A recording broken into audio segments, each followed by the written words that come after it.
Hey, hello, how are you? I am Burke and you're watching Road Odyssey.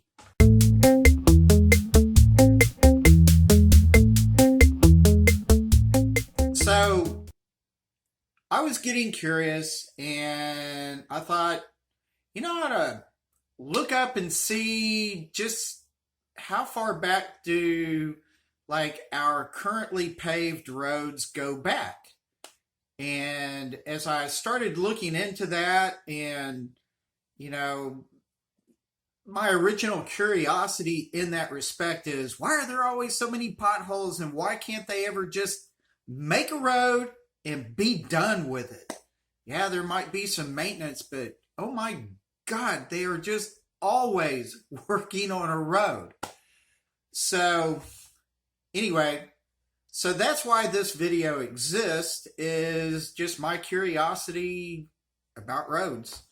So let's go ahead and get into it. My intention is primarily just kind of fun, slices of time. So we're going to begin here with the King's Highway. There's two King's Highways. So the first one is over in Jordan, and the one that comes up thousands of years later is here in the U.S. So they called them the King's Highway, original. So anyway, here we go. The first roads were the result of trails or paths, primarily for people needing to get through mountains and swamps or get to a religious site, perhaps for trade, war, or defense. The King's Highway is a great example of the earliest road built for religious reasons, trade, and going through mountains and such. It might have been started as early as 10,000 BC, but it was certainly noted as having been built by 4000 BC. It had stone-paved streets, and it has been mentioned more than once in the Bible. Close to the start of the Bronze Age, 3300 BC, English roads were becoming more significant.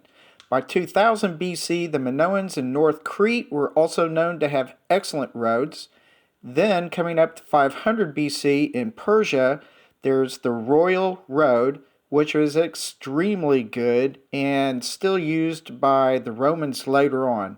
It was primarily made for rapid communications. It also included rivers, canals, trails, and seaports. By 312 BC, the Romans were beginning to make very good roads. Namely, Via Appia is a great example. It was built or designed by Appia. It was used to reduce dust and reduce wheel drag on chariots.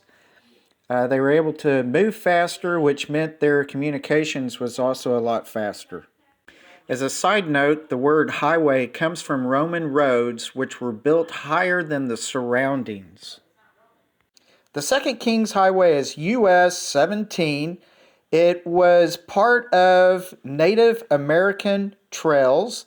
It was built between 1650 to 1735, approximately 1,300 miles, and went from Boston, Massachusetts to Charleston, South Carolina. By the 1700s, toll roads and turnpikes became popular.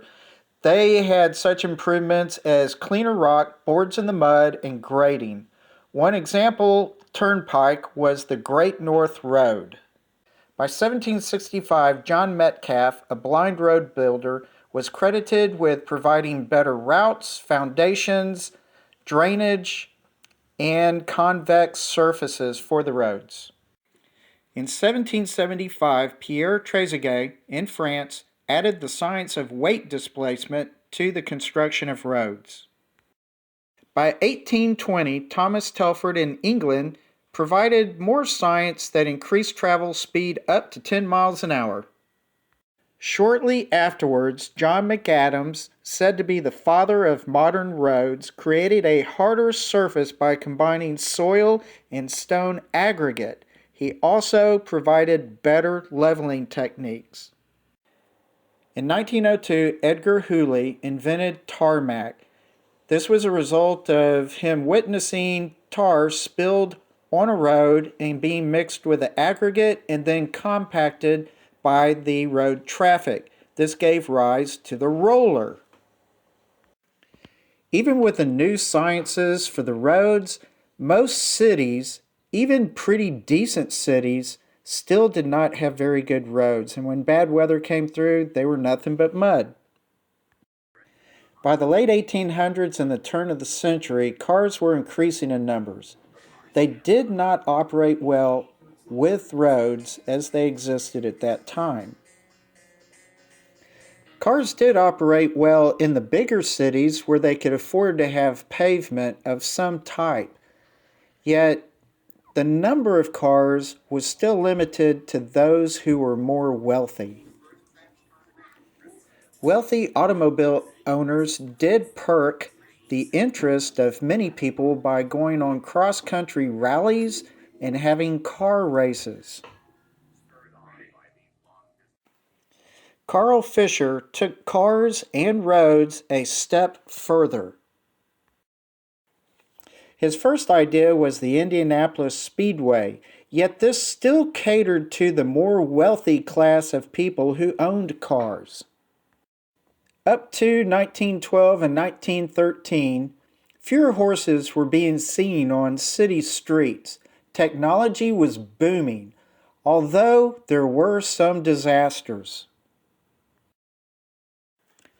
By 1913 and up through 1916, Ford had perfected the assembly line and brought the price of cars down that could be afforded by virtually anybody.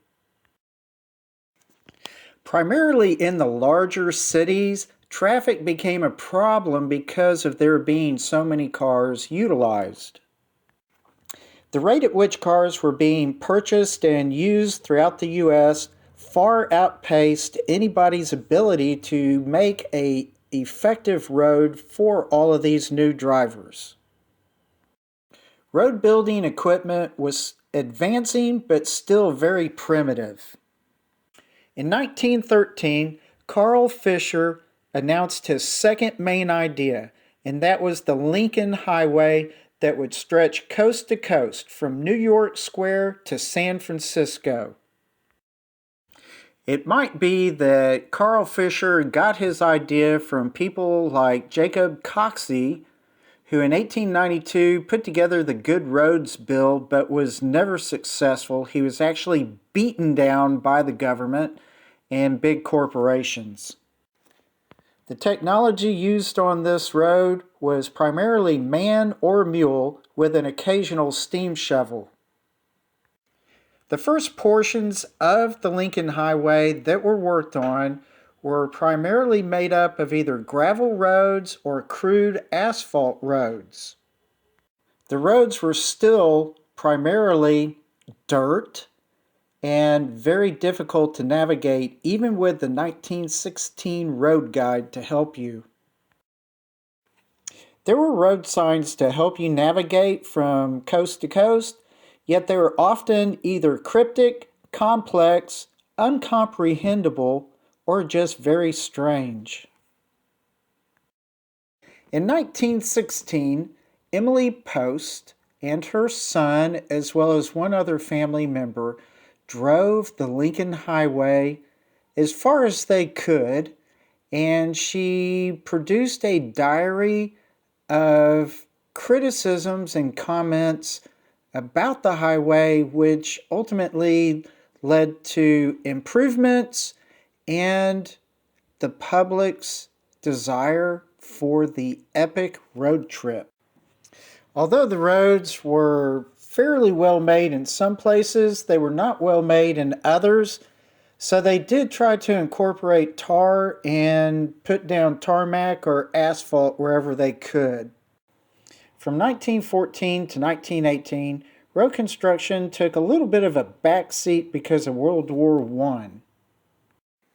It was at this time that the U.S. realized by looking at European country roads that national security was partly based on having a good network of roads within our own country.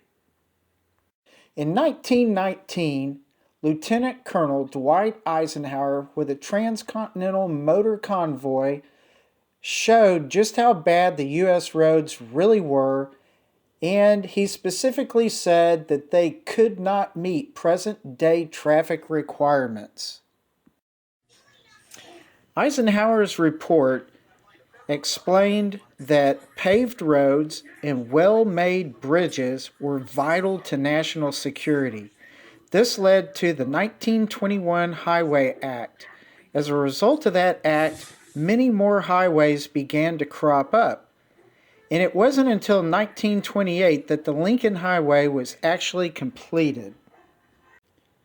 This marks the end of the beginning of road construction in the U.S. Next would come the Great Depression, and FDR will create the road building program, and then following that in 1956 you'll have the first interstate highways. No more torture about roads. Anyway, thank you all very much for sticking through this video. Have a wonderful day. Try to relax. Maybe do some of your own investigation on some of this stuff and enjoy life. See you later. Bye.